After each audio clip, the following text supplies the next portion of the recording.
In no reset Minecraft speedruns, your luck can change in a split second. It's not surprising when great runs are immediately ruined by a misplay or something completely out of your control. But the reverse can also happen, where a bad run is saved by one lucky event.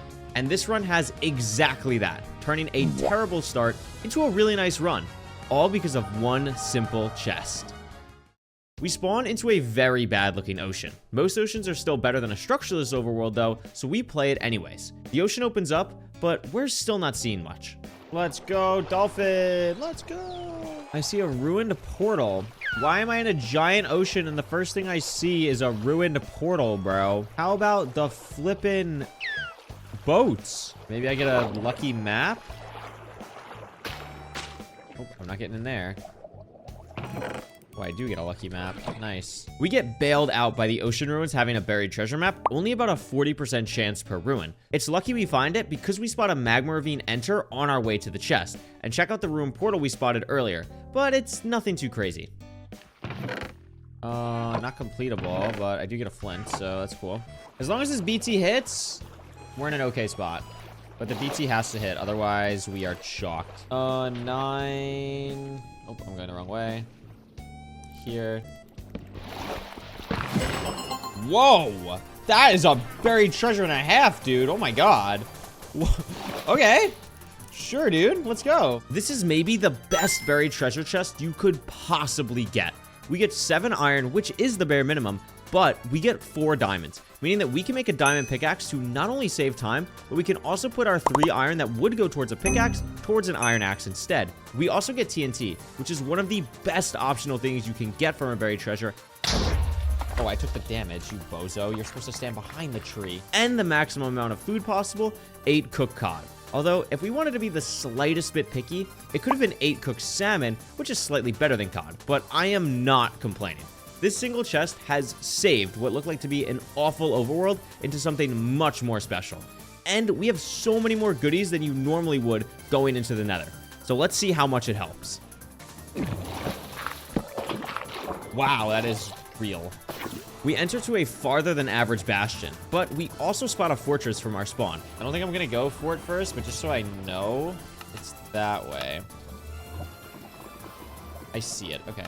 Our extra goodies immediately come to use, as the blocks we got from TNT prove super useful in traversing a soul sand valley and bridging across lava. Okay. Should see it soon. There. I think it might be stables, actually. That's a pretty tall E-ray. How do I not see this yet? Oh, see it now, and it is stables.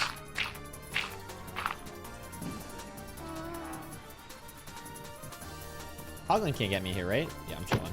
8 cooked cod is usually not enough for a no reset speedrun, so we kill a couple extra hoglins before entering the bastion. That is not a great chest. This is a bad gap.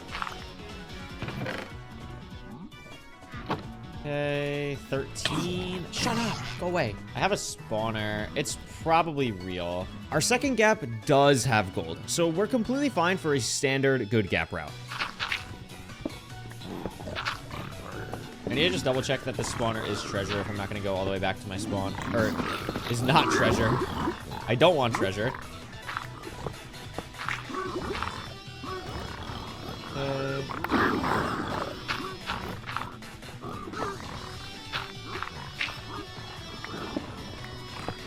While we do have a fortress at spawn, I am nearly 400 blocks away. So I attempt to see if there's a fortress closer to us, but there's an entity spike in the direction of the mob spawner, indicating something a little suspicious. I think it's treasure, I'm not gonna lie. I think I'm gonna go back to my spawn. It's not that far and it's kind of guaranteed. And these guys are kind of cranking trades. 17 is fine, because I have a diamond pick. And we are gone. Another benefit of going back to my known fortress is that it is in a soul sand valley, which concentrates spawns into the fortress, helped further by lower render distance. I don't have like a stupid amount of pearls, so I'm not trying to like use all of them. You guys relax. Oh, I short-armed.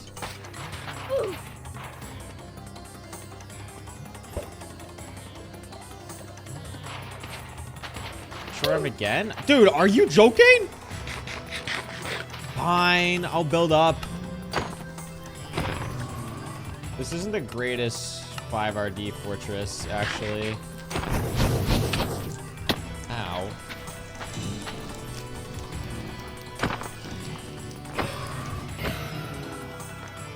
Okay.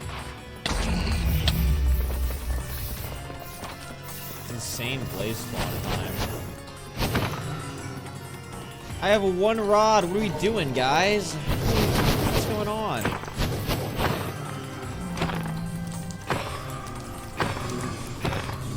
Like, whenever these guys are gone, I should probably just be making my portal. Another benefit of our incredible buried treasure start is our diamond pickaxe in this situation.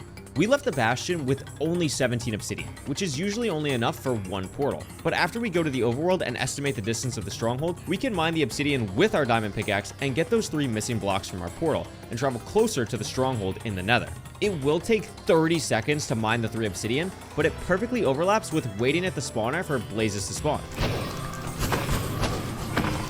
Why are my numbers so off at racing?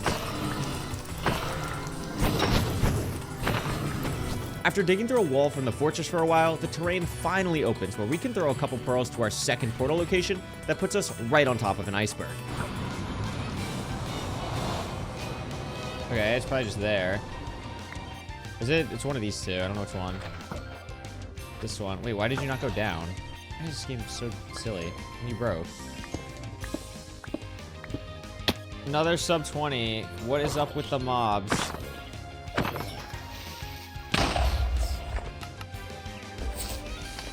Oh, it's just there. The stronghold was super easy to navigate, but this run has one last little wrinkle to it. You see, I only have 3 beds worth of wool, and only 1 anchor, meaning that I can't go for a 0 cycle and have to wait for a perch. And if I messed up the 4 explosive 1 cycle, we'd be in big trouble. But that's why every time I can in a bastion, I make sure to grab a ton of arrows and a crossbow. So not only can I take out crystals to make the dragon perch faster, but I can also have a backup in case something bad happens. We start taking out the crystals almost instantly and hope the dragon perches in time for a sub 20 speedrun. You got 20 seconds. You don't look like you're going. You look like you're actually gonna fireball me. Oh, wait. How's that not a perch? That's definitely a perch. You're gonna perch. How is that not a perch? I hate you.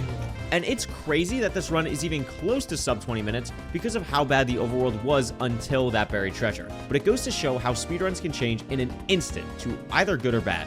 And in this case, we saved so much time throughout the run just from one simple chest. And although the dragon didn't perch in time for a sub 20, I still am very much happy with this final time, so it's time for you to enjoy the 1 cycle.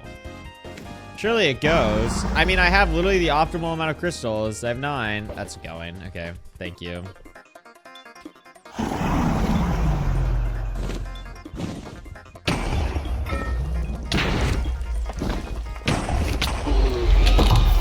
For some reason, I thought I had 3 anchors in 1 bed and not 3 beds and 1 anchor. So I kind of messed that up, but I also slayed and hit the 3+1. So it paid off, I guess.